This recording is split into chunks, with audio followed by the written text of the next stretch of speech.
Hey, it's Zane here, guys. Hope you're doing well. Look, today I wanted to share some thoughts with you around what I believe is a real coming crisis that we're all going to face in terms of the financial system, in terms of society as we know it, and things that we can do now to start really getting prepared. Interestingly, this week, I had a meeting with our company accountant, and he was kind of just conveying his sentiment and what he thinks is how 2023 is going to look, things that are coming down the pipe. And one of the points that he made, which I think is a really great point, is that with the rises in interest rates, I think we've had 5 now since May. Most people haven't felt that actually in their hip pocket as yet, because there's usually a 60 to 90 day lag from when each interest rate rise is announced to when it actually filters through the banking system and into people's repayments. Now, whether you have a mortgage or not, we need to understand that rising interest rates or a rising interest rate environment is designed to suck money out of the system. And with that, people who are in debt, be it auto debt, credit card debt, mortgage debt, everybody becomes affected by that. And so we need to be thinking really clearly right now about the state of our finances. We need to be getting rid of any debt that we've got that is tied to the highest interest rates, which is typically, credit card debt. It would be number one, closely followed by, car and auto loan debt, and then obviously mortgage debt as well. And I know that not everybody is in a position to, just go and pay out their mortgage straight away. And a lot of people, unfortunately, in the last 2 years have been caught up in this property boom and have paid way too much for housing. And I think we're going to see some real destruction in the market as a result of that, as this tightening cycle really starts to ramp up, and as people start to actually feel that and how that impacts their everyday life. And a lot of people also don't realise that we've had an unprecedented period of monetary expansion, the likes of which we've never seen before.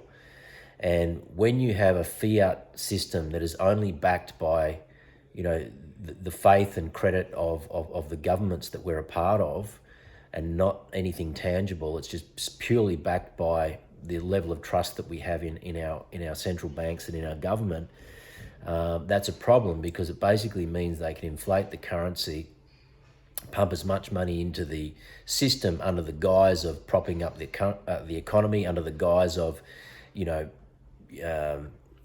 job keeper, job seeker, whatever you like, helping people out during a so-called health crisis, whatever you want to call it. When you inflate the currency supply and there's no more production in the economy, when businesses are shut down and you have this situation, you have to understand that the dollars in your pocket are becoming less and less and less, worth less and less and less.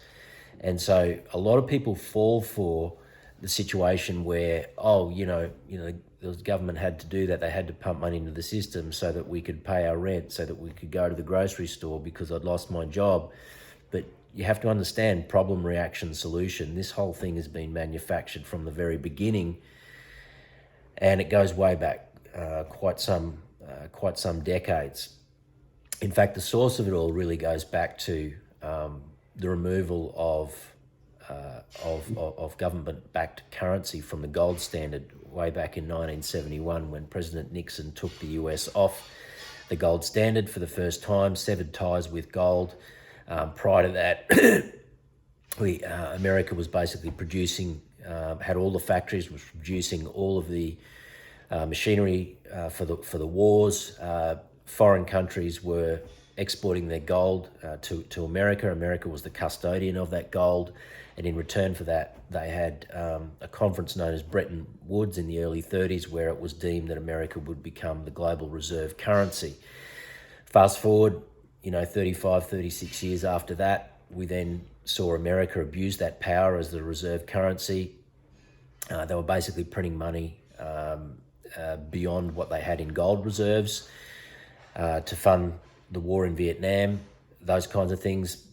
Other countries came to the US to try to turn in their US dollars to reclaim their gold. It wasn't there. President Nixon made the announcement.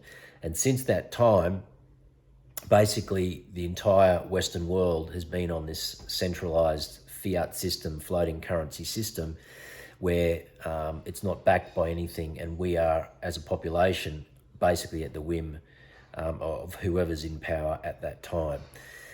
So I know that's a lot to take in, and a lot of people don't want to know about it. All they want to know about is, can they pay their rent this week? Can they pay their mortgage this month? Can they, buy their groceries and buy a case of beer, go to a restaurant this weekend, whatever it may be. But you and I have to start getting really smart about what's happening, because we may not be able to change the state of the environment ourselves and what's going on and the level of corruption in this world. But what we can do is really get smart about our own environment, get prepared on a personal level, financially, physically, mentally, emotionally, and really take stock of that. Because most people right now are not thinking that way. They're not thinking laterally. They're not thinking globally. They're heads buried in the sand as to what's going on in the USA, what's going on with this war in Ukraine. All of those things will have an impact to us in Australia. And anybody who thinks that we are not plugged into the global system right now really has their head in the sand or is completely ignorant to what's going on. So, perhaps if you're 20s and 30s, not an issue. But if you're in your 50s, 40s, 50s, 60s or beyond, this is a time for us to get really smart, to think about what we can do on a personal level to minimize our level of debt, to consolidate assets if we have assets, real estate. Think very carefully about being in the stock market right now, would be my advice, even though I'm not a financial advisor, but I know many people who are in that space who are totally out of these markets right now.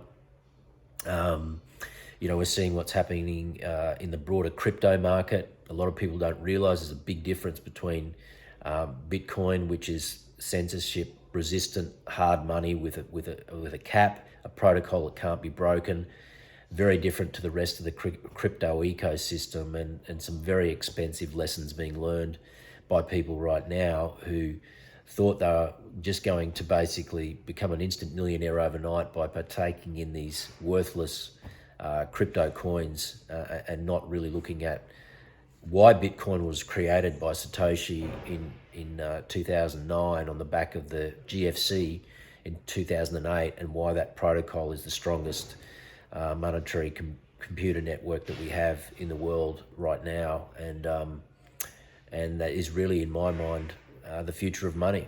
And between that and silver and gold, which has been money for 5,000 years, we need to get really serious about how it is that we're going to protect our wealth and preserve our purchasing power, because in this environment where central banks are just controlling the currency up, down, sideways, every way you look, inflation's out of control, the cost of living, now's the time for us to really be zeroed in on what we can do to protect ourselves. So there's the monetary side, economic side, but there's also the personal side. Look at what you're doing on a personal level in terms of your physical fitness, taking care of your mind, looking after your emotional health, putting yourself in a positive environment, really taking care of your diet, your body, everything that goes into feeling your best, and being fit and strong within yourself as much as you can at whatever stage in life that you're at. And because when you're in that state, it really helps you to do the right things progressively in all of the other areas as well. So really, really difficult and changing times ahead. There's a lot of content out there that you can tune into it's not about doom and gloom. It's just about being practical in a changing world. And we all know what's gone on the last 2.5 years or so. We can see what's happening in the elections in America. None of it makes any sense.